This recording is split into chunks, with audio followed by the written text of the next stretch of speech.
à tous et merci de nous retrouver pour la revue des Unes qu'on ouvre avec l'Inter qui nous dit qu'à moins de 2 ans de la prochaine présidentielle, le chef de l'État Alassane Ouattara veut une implication plus accrue des ministres dans la pré-campagne.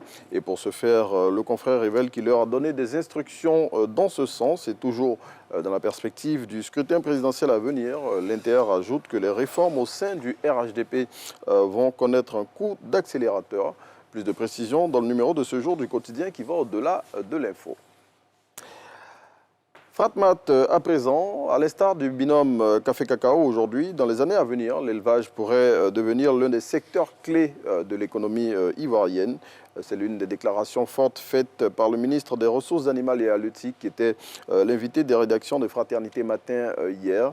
Et à cette occasion, Sidi Touré a invité les Ivoiriens à s'intéresser à cette filière promoteuse qui peut contribuer à la souveraineté alimentaire et à la réduction de la pauvreté. En sport, 2 grands rendez-vous footballistiques ce vendredi 14 juin 2024. Au niveau national, l'Africa Sport affronte l'US Tchologo à 15 h au stade Amadou Gon Coulibaly de Korogo. Rencontre cruciale pour les 2 équipes.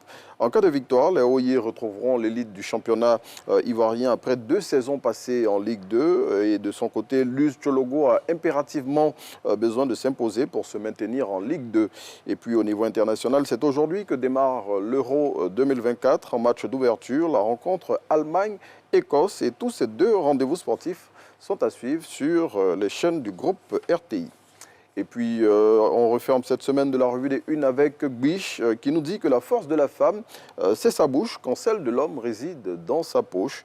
En illustration, le confrère propose cette une où on voit une femme d'apparence frêle en train de crier sur un homme à la carrure impressionnante qui, visiblement, est surpris par la situation.